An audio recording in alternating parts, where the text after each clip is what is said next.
Melanie didn't know what to do anymore. She paced back and forth, unable to calm herself down. The wedding dress even seemed to cause unbearable pain. It was heavy and awkward, but that wasn't the issue. Where was the groom? There were only 15 minutes left before the registration. Guests crowded around the registry office waiting. The bride had to keep her emotions in check, which was especially difficult. Melanie's friends were already exhausted, either from high heels or tedious waiting. They couldn't wait to start taking pictures and posting stories on Instagram. The photographers leading the ceremony were just as nervous as Melanie. They kept running up and asking if everything was all right. Time passed, and Adrian was still not there. Tension was in the air, and every minute Vanessa and Nicholas's faces looked more and more puzzled. "How is it possible to be late for your own wedding?" The bride's mother was the first to speak, apparently tired of the tedious waiting. The passion subsided literally a few minutes later. An old Buick, the same age as Melanie, pulled up to the registry office. The guests stared in surprise at the young man who got out of the car. He was dressed in a simple trouser suit and held a bouquet of 3 chrysanthemums in his hands. Men and women emerged from the back seat. They seemed a little younger than Melanie's parents, and their attire would have caused even more questions. All of their clothes seemed to be from the previous century. Without any embarrassment, the company began to climb the stairs. "Oh, what an interesting costume wedding," someone of Melanie's guests shouted. The young man laughed and handed the bewildered Melanie the bouquet of chrysanthemums. "Hi, darling. Please excuse my late." The guests fell silent and watched with interest as the events unfolded. "Adrian, what is this? Please explain, is this some kind of surprise?" It seemed like Melanie was suffocating from her tight corset. "My love, calm down. This is not a surprise. Unfortunately, or fortunately, this is the harsh truth of life. I just fell so in love with you that I couldn't tell you the whole truth right away. I'm not rich. My parents are simple workers, and I'm just a taxi driver who wants to become your beloved husband." Melanie's face flared up angrily. "Adrian, how can you joke about me like that? Is this a hidden camera shoot? A test to see if I can marry a poor, unfortunate groom?" "Melanie, wait. Don't look for a catch. There are no cameras here. You just professed your love to me yesterday. Has your attitude towards me really changed so quickly?" "Stop kidding around, Adrian. What kind of circus have you created here? Did you decide to humiliate me completely? Well, thanks. You succeeded. How did I not realize you were a fraudster from the start?" "No circus here." Adrian's voice was now more serious. "We were on a boat ride together. Remember, you told me you wanted to live with me for the rest of your life. And at the cafe, remember, I gave you an expensive watch as a gift? I bought all of that with my honestly earned money. I knew you wouldn't want a modest wedding, so I took a loan for this event." Melanie covered her face with her hands and cried silently. She couldn't imagine that the happiest day of her life would turn out to be the worst. The girl thought she had met a considerate, gentle and wealthy young man. After painting her cloudless future in bright colours, she even started to do worse in university, naively thinking that she wouldn't have to immediately start looking for a job after graduation, as her parents had constantly urged her to do. The financial situation of the future groom did not raise any questions either. Stylishly dressed in an expensive car with a flat that was able to be built in the most prestigious area of the city. No, Melanie didn't think she had won the lucky ticket. All of this was natural to her. She was from well-to-do family and was pretty, so why not choose a partner to match? Adrian tried to embrace the bride, but Melanie pushed him away and said angrily, "How could you? How could you embarrass me in front of all my relatives on such a day? There will be no wedding." The girl turned her back on the guests and walked away. The stunned parents of the bride and groom silently looked at each other and didn't know what to do. One of the bride's friends secretly took out her phone and filmed everything that was happening. The guests froze as if petrified.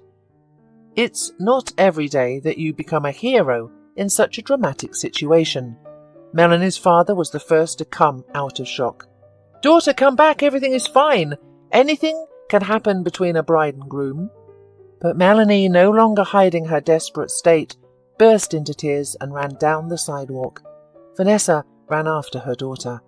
Nicholas sat on the steps of the registry office and lowered his head. Now all attention was focused on Adrian. He confidently handed the chrysanthemum bouquet to his parents and sat down next to Melanie's father. "How will you explain all of this?" asked Nicholas. He turned to Adrian and looked him straight in the eye. "You, dear Nicholas, have worked diligently all your life, just like your wife. You gave your daughter the best, but only one thing was missing: honesty and selflessness." "What are you talking about? My daughter is an honest girl. You're the one who lied to her, took her to restaurants, drove her around in expensive cars. But why? If you couldn't afford it, why didn't you tell her yourself? I'm certain if she loved you, it would not have been a problem. You would have achieved everything together with time. Why didn't we see through you, swindler?" Melanie's father looked at Adrian with hatred. "No one doubts your daughter's honesty, but why did she run away when she found out about my situation? I'm not a drug addict, not a drunkard, not a criminal. I earn money through honest work. Yes, the pay may not be big, but it would be enough for us to live on. And you know what? I won't justify myself anymore. I loved your daughter sincerely, but today I saw with my own eyes that she doesn't need me. She cares about money, the impressions she makes on people, but not me." Relatives stood and listened to the groom's strange confessions, but they still couldn't understand what was going on. Melanie's friends were the most perplexed. Adrian had taken the girl to cafes and restaurants and given her gifts, and now what? Had he suddenly gone bankrupt, or had he been pretending to be rich all this time? Nothing was clear. No one moved from the square near the registry office, as if they were waiting for something, but didn't know what. Adrian finally stood up and was about to leave, but suddenly a woman in a bright, colourful dress blocked his path. It was Melanie's aunt. "Where are you going? Do you think you can disgrace my niece like that and just leave? If you loved her, how would you have arranged this? Look, how many guests have been invited, how much effort has been put in." The woman's voice broke into a scream. "And why don't you, respectable guest, ask your beloved niece Melanie why she refused to marry a simple working guy? No benefit, so no marriage," Adrian said, noticeably getting nervous. "Is it shameful that a girl wants to do better in life? And children will appear. Then she will have to sit on a penny on maternity leave. Is this calculation? This is called a reasonable approach? Did she deceive you about something? Was she pretending to be somebody?" Adrian wanted to argue, but fell silent.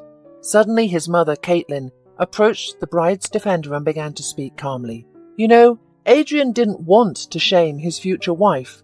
He fell in love so deeply for the first time in his life, and he's not to blame for what happened. Melanie is to blame." "What are you saying? Is it Melanie's fault?" "Of course, the mother always has a good son, and the daughter-in-law is bad." Melanie's aunt wasn't going to give up. "We saw Melanie with another man at the cafe a month ago," said Caitlin, stunning Nicholas and silencing the angry woman. "We were sitting with mutual friends at the cafe. Melanie didn't see us, but we overheard through the partition how she was telling the young man that she really loved him and was only marrying Adrian for his money. We couldn't keep this from our son." All the guests stood in shock at what they heard. No one expected such a turn of events. Even Adrian himself was uneasy with those words. He lightly took his mother by the elbow and tried to lead her away, but Caitlin was not going to leave. "Adrian didn't talk to us for a week, and then he said he would still marry Melanie. So we convinced him to take this step, to say that he's poor, and we couldn't even imagine that she would behave like that, fleeing from her own wedding. Isn't this evidence that she doesn't love our son? She only needs our money. Come on, Mum, let's go, said Adrian, and took his mother towards the car. The guests had already started to disperse, and Melanie's father still couldn't come to his senses. How could I have raised such a daughter? The man muttered to himself and didn't understand where he was going or what he was doing.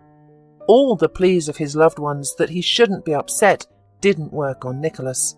He loved Melanie very much and was already looking forward to her happy future, but everything collapsed instantly. 3 months have passed since the ill-fated wedding, and incredible changes have occurred in Melanie's family. Nicholas suffered a stroke that paralyzed the left side of his body. It was a shock to the family. Always active and hard-working, Melanie's father now spends almost all his time in bed. Vanessa abandoned the affairs of the store, hastily hired a new manager, and began to devote herself only to her husband's health. Melanie was finishing her final year at university and waiting for her final exams. The gloomy series of events seemed to be not going to leave the family. Sales began to decline noticeably. Regular customers of the stores, who once did not find the friendly and responsive hostess, began to come in less and less. Salaries began to decline, and 2 sellers had to be fired. Only Vanessa's elderly friend and a young girl of 25 remained working in the store.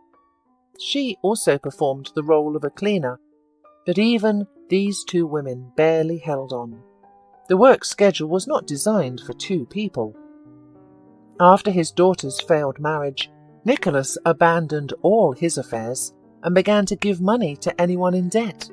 The man seemed to want to show all acquaintances and unfamiliar people his generosity and selflessness. But in reality, as soon as the store owner was on the brink of life and death, all the debtors disappeared somewhere. Vanessa was at a loss. She had never dealt with such matters, nor did she have time for them now. She spent the last available money on her husband's rehabilitation.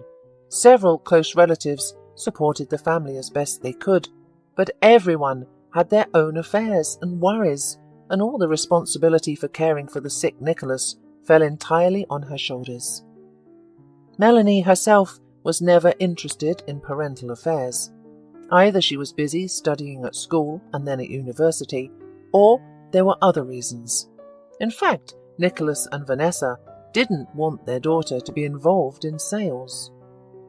After experiencing a difficult time in the trade industry, Melanie's parents had high hopes that their daughter would pursue a prestigious profession vastly different from their own. However, all of Melanie's plans fell apart instantly. She didn't know how to help her parents, and perhaps she didn't want to. She had no interest in taking care of her father or being involved in the family business. Melanie's close friends seemed to have vanished into thin air. She used to completely satisfy them when she was cheerful, carefree, and financially secure. What about now? She was always out of money and out of time. She began acting like a victim who had been betrayed and humiliated. Many classmates did not stop gossiping. She thinks she's depressed and a victim, but in reality, she wanted to sit on 2 chairs, to marry a rich guy, and behind his back to have an affair with another. It didn't work out. And everyone blamed her for her father's stroke. There was no sympathy from relatives or friends. Adrian, who was supposed to beg for forgiveness, did not respond to calls or messages. Even her own mother had not spoken to her in days. At the end of June, Melanie finally received her university diploma. Upon arriving home, the girl flopped onto her bed and picked up her phone, without saying a word. "Melanie, could you please go get some groceries?" her mother asked from the other room. "Don't you have anything else to say to me?" Melanie replied defiantly. "Melanie, we haven't had milk or bread in the house for 2 days." So does that mean the bread is more important to you than your daughter's diploma? Everything was the opposite not so long ago. Her mother emerged from the room looking very pale. You know, daughter, I didn't realize what a terrible person I raised. It's painful for me to accept that you're my daughter. Wait, did you just call me a terrible person? Are you out of your mind? I graduated just now and got my diploma. So why do I get an errand to the store instead of congratulations? You're almost 23 years old, yet you still think like a child. It was a huge mistake for Dad and me to indulge you and plan your wedding. So, are you going to accuse me of being dumped by Adrian now? Yes, I'm going to accuse you, and not just of that. Her mother spoke quietly so as not to wake her sleeping husband. Your behaviour caused your father to have a stroke and me to have a pre-heart attack condition. You started an affair knowing that you were going to get married soon. Mum, I've already explained everything to you. I had no relationship with that guy. We just met for business. I couldn't even imagine that Adrian's parents would be there. I'm telling you for the 1000th time, I didn't confess my love to that guy. I don't know why Caitlin told Dad that I did, and why you believed her instead of me. The guy wrote to me on Instagram asking if I, as a beginner designer, could advise him on choosing furniture. I naturally agreed. Experience needs to be gained, right? We met, I gave him a few tips, and he decided to thank me and invited me to our student cafe. We sat, drank coffee and talked. He started flirting with me. I told him that I was getting married soon, so that he wouldn't expect anything from me. Then he started asking me all sorts of questions, like whether I could love him. I answered no, and I started getting ready to go home. Then he asked me if I could pay for myself. I told him, "Why did you invite a girl to a cafe if you don't have any money?" He started to justify himself, asking, "Why is money so important to you girls? Is that the most important thing in life?" I told him that, yes, money is important to me, and my fiancé is very wealthy, which is why I chose him. Why did money become your top priority? Melanie's mother asked her. Melanie, we didn't raise you in poverty. You had everything you wanted. Mum, you're being strange, Melanie replied. Money means freedom. Yes, you can't buy everything in life with it, but a good income allows me to work and live the way I want, not like you and Daddy. You've been working from dawn till dusk in your store. If we'd been better off financially, Dad wouldn't have been so upset about the money we invested in that damn wedding. Vanessa wanted to get angry at her daughter's words, but suddenly became suspiciously calm. Your father had a stroke, not because we spent a lot of money on the wedding. He was very upset to find out what kind of two-faced and selfish daughter he had. Wow! Are you accusing me again? Melanie exclaimed. At least I was honest with Adrian. He lied to me. Either he was rich or he was poor. A decent person wouldn't present themselves like that. I value myself and I don't want to marry any clowns and liars. So there's more to think about. Who's really two-faced and self-serving? Enough talk, Melanie, Vanessa said sternly. I won't pity you any more. Tomorrow morning we're going to the store, and you'll work as a substitute salesperson until we make a good profit. Me, a salesperson? I don't know how to do that. Have you asked my opinion? Melanie protested. I haven't asked and I won't ask. You haven't even bothered to ask how much it costs to rehabilitate your father in these 2 months, how I pay the salespeople, how I manage all of this. You only think about yourself. She put her money on the table and left the room, said her mother sternly. Put the money on the table and left the room. Melanie went to the nearby grocery store and was overwhelmed with tears. She couldn't imagine being a salesperson, eating a sandwich for lunch and gossiping with other salespeople. She felt like the end of the world had come to her young and beautiful life, and she would have to forget about her interior design career forever. Who would hire her as a recent graduate with C's in her diploma for such a serious and creative job? She needed to gain experience, but she wouldn't work for free, and she wouldn't earn decent money right away. The next day, Melanie and her mother went to the store, while Aunt Polly stayed home to watch over Melanie's recovering father. The store was located at the intersection of two busy streets, which saved it from closing. Customers always appreciated the quality and variety of goods, but it was difficult to compete with the nearby shopping centre. Its generous departments sold clothes of poor quality, but they were cheaper and in great demand. Then, during the family meeting, it was decided to implement a system of discounts for regular customers and to consider other marketing tactics. "Hello, Vanessa. How happy I am to see you," greeted the hostess, her friend, who worked as a salesperson in their shop. "Hello, Rebecca. I bought you a new employee." Vanessa pointed at Melanie. "Rebecca, I have only one request for you. Treat Melanie not as my daughter, but as an ordinary person who came here to learn everything." "All right, we'll teach her everything," said Rebecca, smiling. "Vanessa, while you are here, let me tell you that we sold all the old stock quickly, but the new models are less in demand. The fabric is natural wool, but the colour is grey, slightly faded. Not everyone likes it. We haven't sold a single suit this week. Everyone is asking for classic dark grey or black. You should negotiate with the supplier. Order several batches of pants and suits, since they are in demand." Melanie listened in horror to her mother's conversation with the salesperson. What sizes? What wool fabric? She was a designer herself and studied types of fabric, colour combinations, but it was one thing to work in soulless premises and meet clients as necessary, and another to try to please people every day. Melanie remembered how deeply uncomfortable she had felt when Mum or Dad had boasted in front of every customer and turned into such caring and cute people.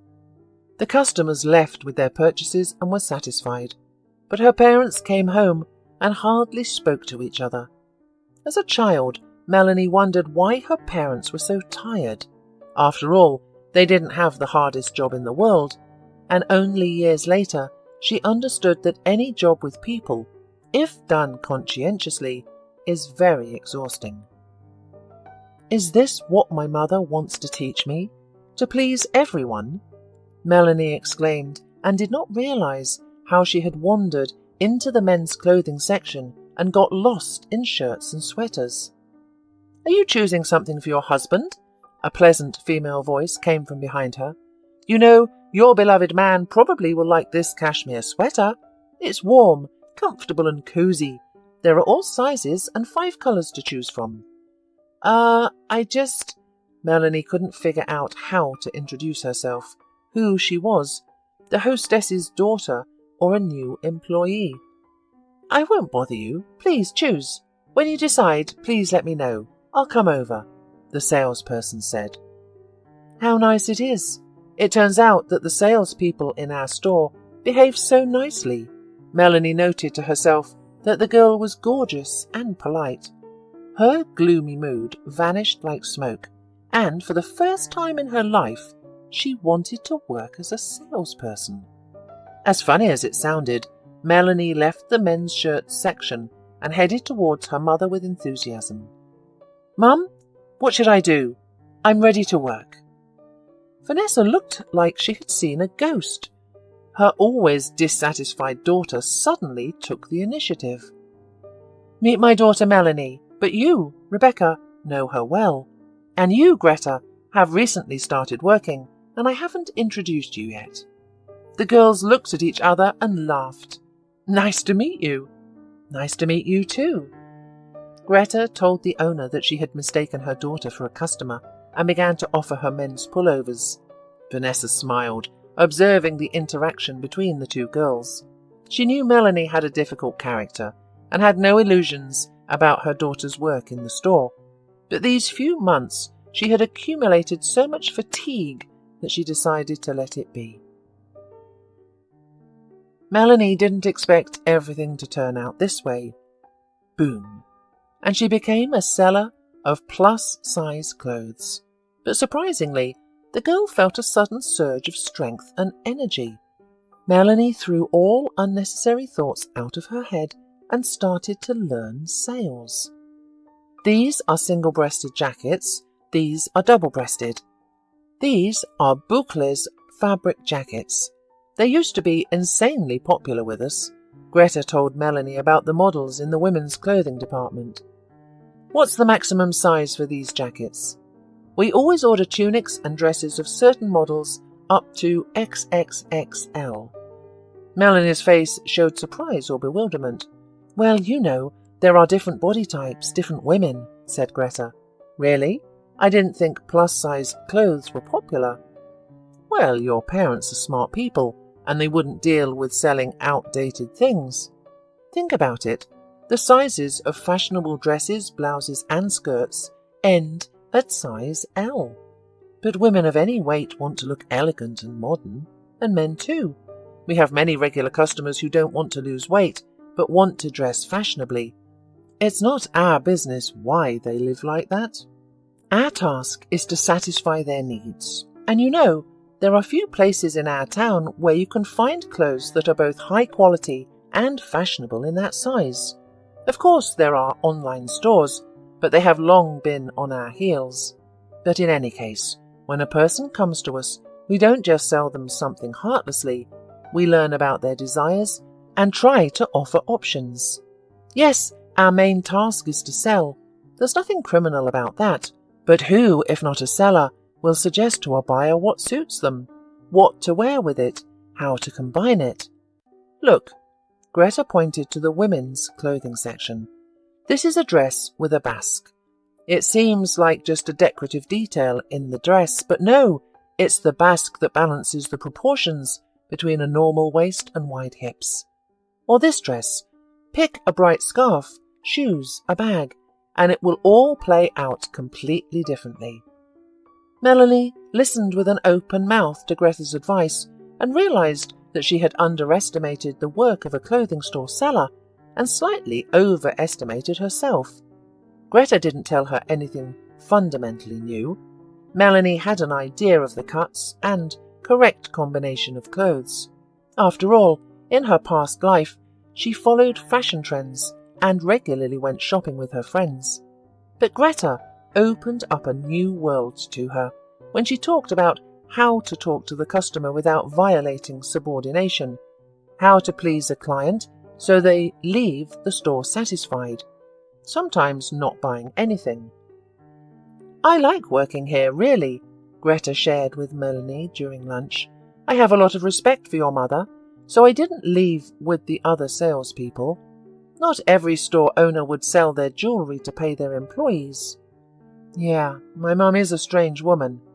Melanie barely managed to squeeze out the words as she thought to herself, Mum didn't say a word about selling her jewelry. Why do I find out everything from strangers? And really, I didn't even notice that Mum doesn't wear earrings or a ring. I'm a terrible daughter. I am unable to learn properly, earn money, or get married. From that day on, Melanie didn't just work part-time at the family store. She started trying harder than ever. She worked with Greta for several days and Rebecca for several days. She only took 1 day off per week. Melanie served customers in the store, sorted and steamed clothes in the warehouse, dressed mannequins, and monitored the size grid of the most popular models. But most importantly, she took on the responsibility of promoting the store on the internet, which Vanessa used to do alone.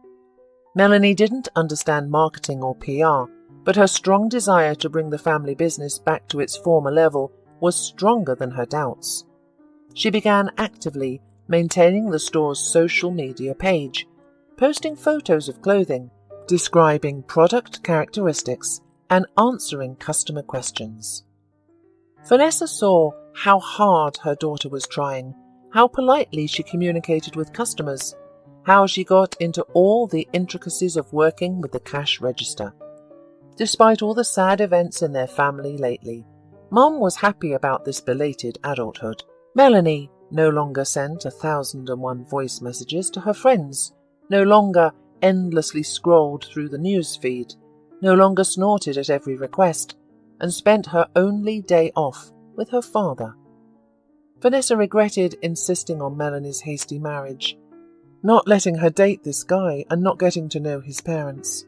Then the marriage seemed to her like the perfect solution to knock all the nonsense out of her daughter's head and turn her into a serious person. First, there would be responsibility for the family, and then, God willing, for the child. How wrong she was, thinking that someone could fix someone. No, only a person can fix himself, or circumstances. Several more months passed, and Nicholas began to gradually feel the left side of his body. Full recovery was still a long way off, but this fact was already incredible happiness in Melanie's family. The efforts of the doctors and Vanessa's care paid off. The woman was thrilled, but at the same time she realized with sadness, would Melanie have changed for the better if such trouble had not come to their home? One Monday, Melanie and Greta were working at the store. The morning was unhurried, with no customers yet. The girls were picking out outfits for the mannequins and laughing. "Hello, girls." An elderly woman walked into the store and smiled sweetly. "Hello," the salespeople answered, almost in unison. "How good that you work from 9. I've already had insomnia for a few nights. I wake up at 5 in the morning. I don't know what to do with myself. I've decided to go for a walk, find what I need and calm down." "What would make you feel better? A blouse, a dress, or a warm cardigan?" Greta approached the customer and stopped not far from the woman. "You know, I have a problem. I need to pick out a dress for a wedding. The size is XXL. I already looked for a dress yesterday, here next to you." The woman nodded her head towards the neighbouring shopping centre.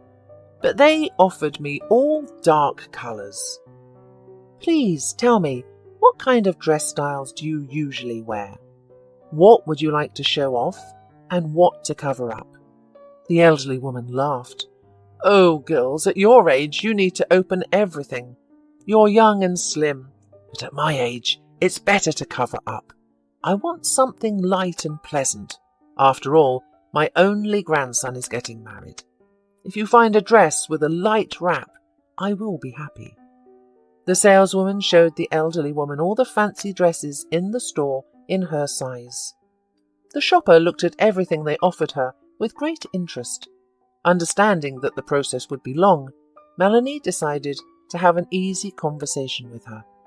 "So your wedding is coming up soon, and is the bride pretty?"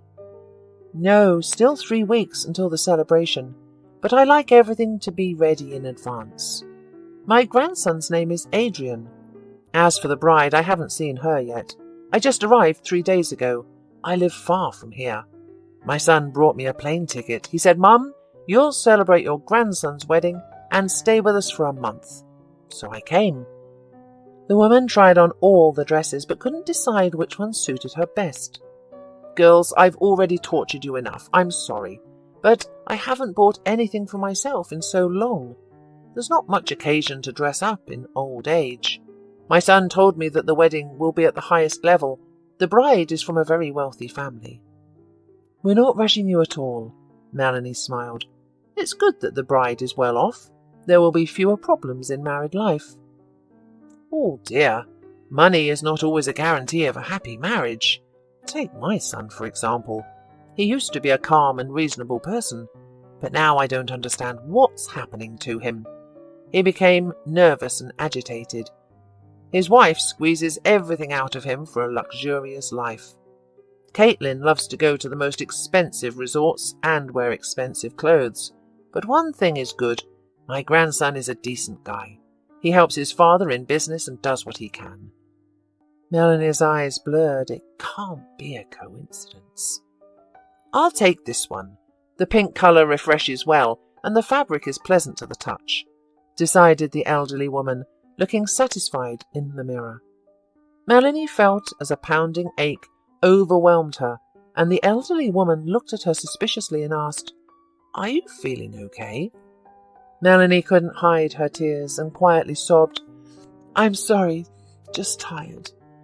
"Don't cry, dear.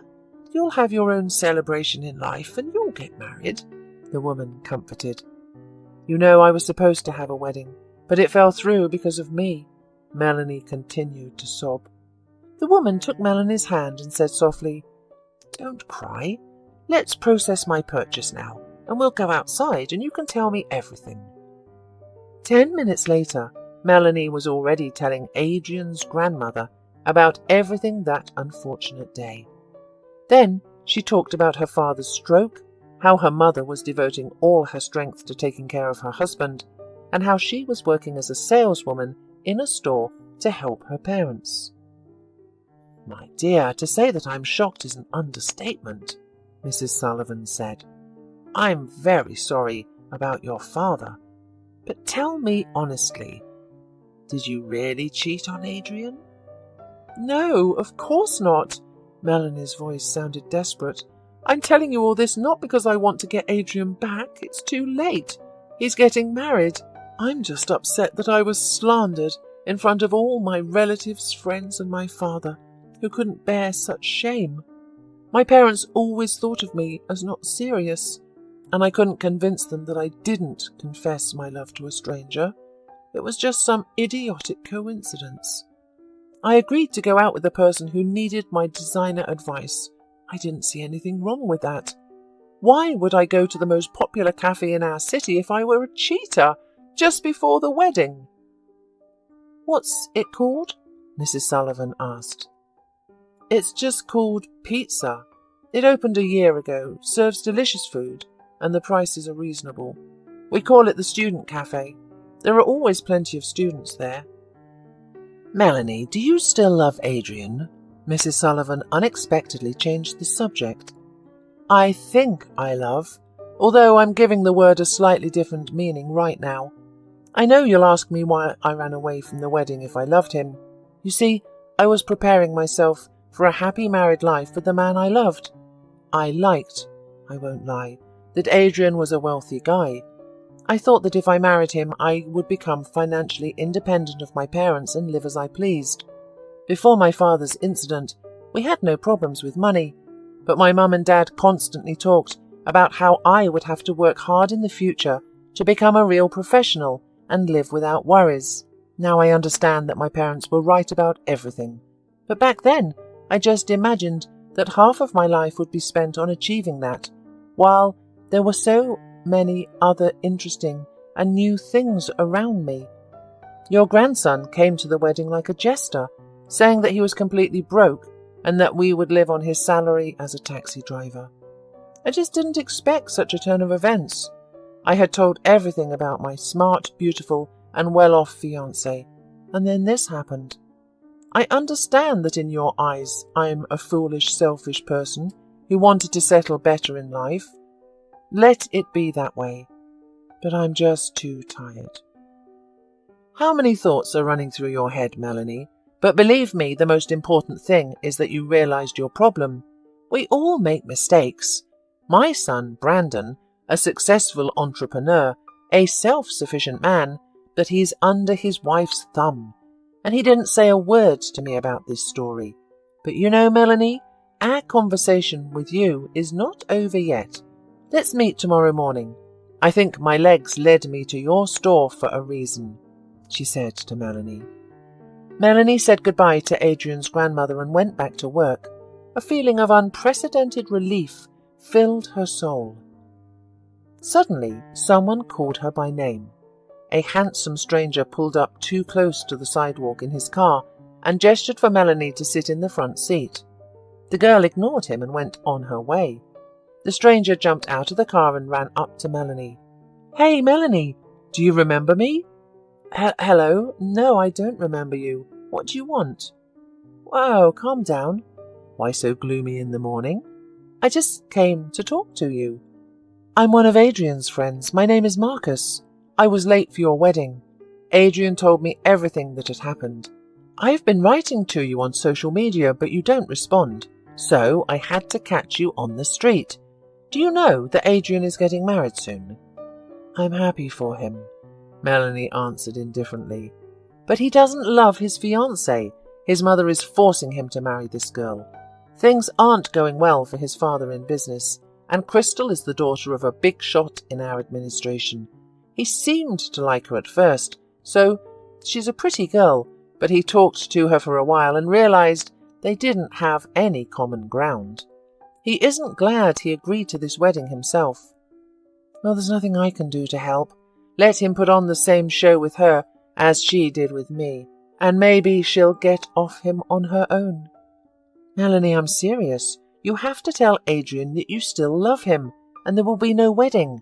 He's setting a trap for himself, and I just want to save him. Marcus, why do you think I still love him, and should save him from such a good, advantageous match?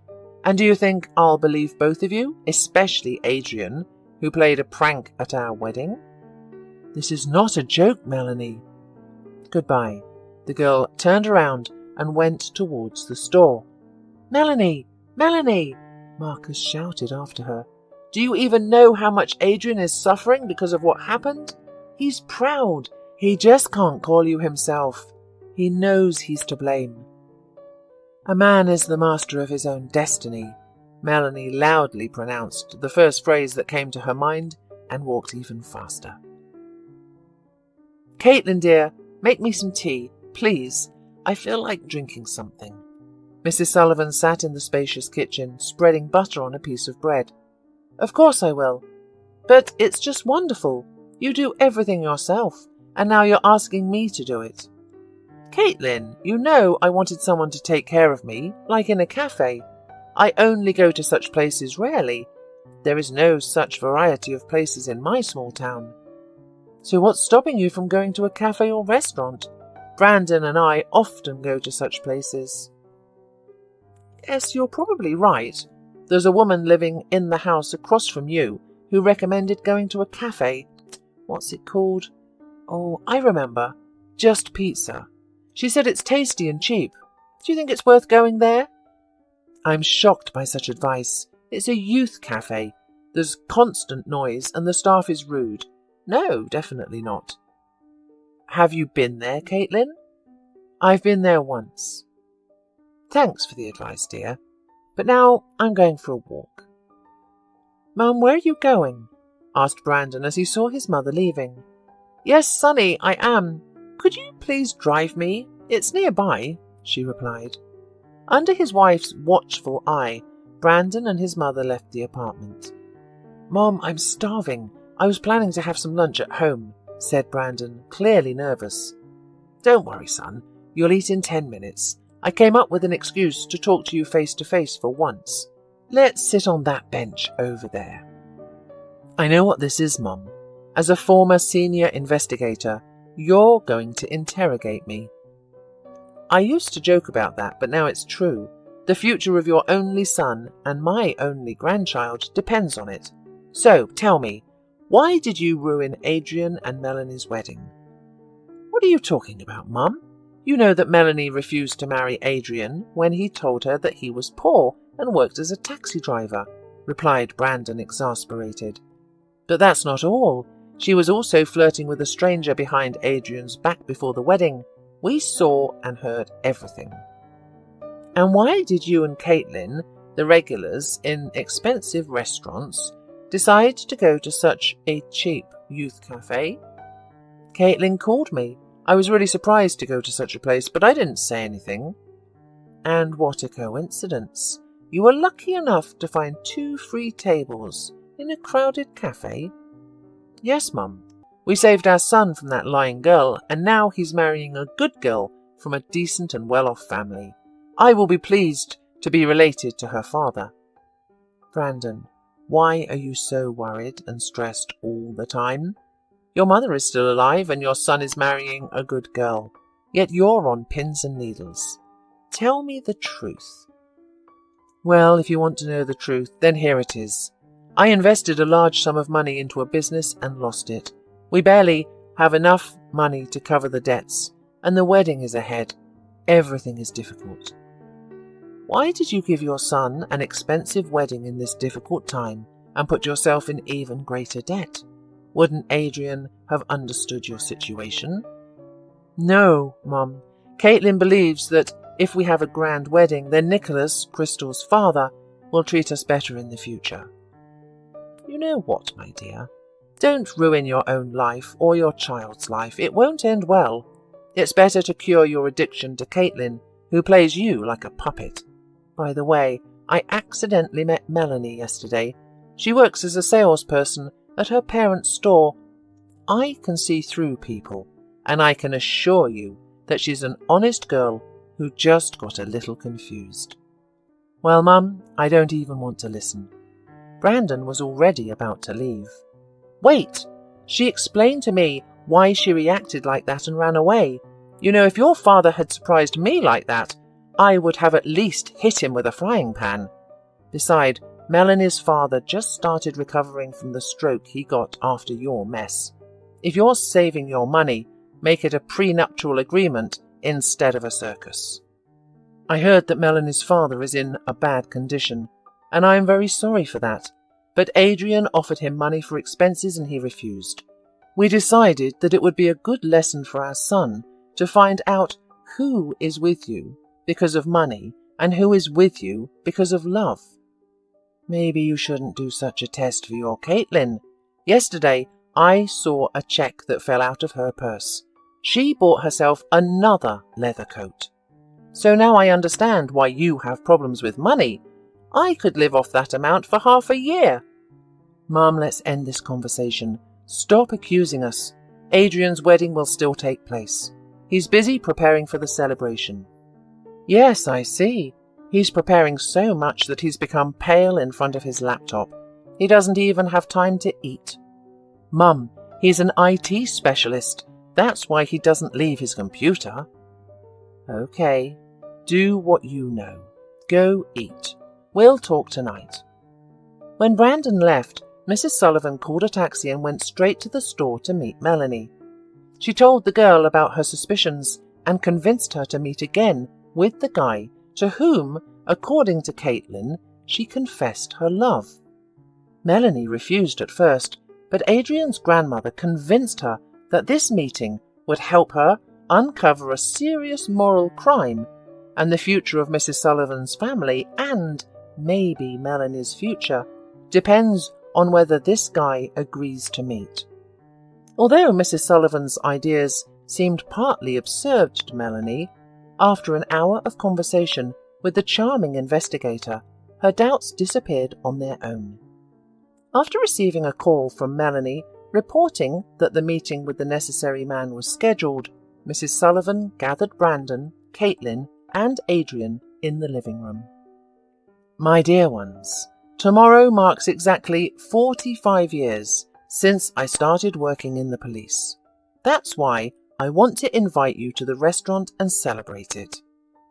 At the appointed hour, the whole family was already seated at a cosy cafe table, enjoying various delicacies. There weren't many people in the restaurant. The conversation at the table flowed like a river. Mrs. Sullivan told Adrian about what his father Brandon was like as a child, what he liked, and what he was fond of in his spare time. Of course, some stories about her work as an investigator in her native town were also told by the elderly woman. After consuming several alcoholic drinks, Caitlin suddenly asked her mother-in-law, "Tell me, where did you get the money for this restaurant? It's a very exquisite and expensive place. Don't be offended, I'm just curious." Mrs. Sullivan responded with dignity, not at all embarrassed like her son and grandson. "Don't worry, Caitlin dear, we're spending my hard-earned money. I have a good pension, and thanks to my son's regular help, I have saved a decent sum in the bank.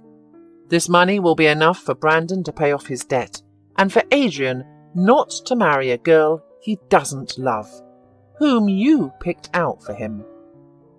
Adrian almost choked on his cocktail when he heard those words. He had only shared his doubts about marriage with his close friend. But how could his grandmother know all this? Brandon was stunned by his mother's candour and didn't know what to say. Caitlin was breathing heavily and was about to start a verbal battle. I've been living on this earth for years, and I immediately realised that someone was putting pressure on my son and Adrian. Some people like to solve their problems at the expense of others, but that's not your option, grandson. I'm sure you're an honest person, but you're influenced by your mother, who doesn't deny herself the purchase of a 25th Himalayan goat fur coat at a time when there are problems in the family. How dare you speak to me like that? Caitlin stood up and threw her crumpled napkin on the table. Sit down and calm down. Melanie, come here. To everyone's surprise, Melanie and an unknown man appeared. I invited guests to our wonderful celebration, continued Mrs. Sullivan. A celebration of truth, honesty and justice. Caitlin, don't you want to tell us how you arranged the meeting between this young man and Melanie, how you booked 2 tables, and how you took Brandon here? Caitlin was looking at her mother-in-law, and the young man, seemingly ready to take a desperate step. Adrian stared at Melanie intently, feeling overwhelmed with shame. How could he have believed his mother's words and become involved in this shameful adventure? Unexpectedly, the unknown young man spoke up first. I'm very sorry this happened, the guy said, looking at Adrian and Brandon with sad eyes. I just needed money, and then Caitlin suggested earning some extra cash by provoking emotions and extra words from Melanie. I would never have come here and kept this a secret if Melanie hadn't said that her father had a stroke after the shock at the wedding. Forgive me. The guy lowered his eyes to the floor and left the cafe. Melanie stood and silently cried behind Mrs. Sullivan's back. But why? Brandon's loud voice broke the long silence. Why did you lie to everyone, Caitlin? Why did you convince everyone that our son's bride was a traitor? And when Adrian didn't believe it, you suggested such a nasty way of testing. How could I have signed up for all this nonsense? I don't want to see you anymore. Wait, don't jump to conclusions, Melanie exclaimed, rushing to the table as if struck by lightning. Don't argue because of me. I'm not worthy of such sacrifice. Adrian, I'm sorry I didn't appreciate you as I should have. I just didn't expect such a test on my own wedding day. The girl wiped away her tears and headed for the exit. Adrian immediately jumped out of the table and ran after her. Forgive me, Melanie, for my father, for falling for my mother's words about you like a fool. Let's go talk. Melanie and Adrian left the cafe, leaving Brandon, his mother and Caitlin sitting at the table in silence. According to the genre's laws, I was supposed to buy plane tickets and leave immediately. However, since I live far away, please bear with me for a couple more weeks. I swear that I don't want to be the cause of your family's breakdown. You may hate me and curse me however you want, it's your right, but please understand, feelings and people's destinies aren't a joke. And I'm not just talking about Melanie and Adrian. What about that girl, Crystal, who believes she is loved and will be made happy? Brandon, I didn't want to tell you, but maybe the time has come. I loved your father very much, but he didn't love me back. Not because I was bad or he was bad. It was for an entirely different reason. Our parents didn't allow him to marry the girl he was deeply in love with, and to spite them, he hastily married me. I was the happiest person on earth when I got married. I rejoiced, dreamed, eagerly anticipated when you would be born. Your father physically lived with me, but until his death, he thought of that girl. You can't imagine how painful it is to feel all your life that you're not the one and only, but just a good mother and wife. That's why I often stayed at work, tried to forget, received diplomas, titles, but couldn't get the most important thing, reciprocated love. So please forgive me, son, if I couldn't give you enough motherly love." Mrs. Sullivan tightly squeezed her son's hand and sighed heavily. "Mum, why have you told me all this now?" "There was no reason then, and now the time has come. I'm sorry, I've completely lost control of myself," exclaimed Caitlin, and tears flowed down her cheeks. "Everything will be fine." Mrs. Sullivan took Brandon and Caitlin's hands and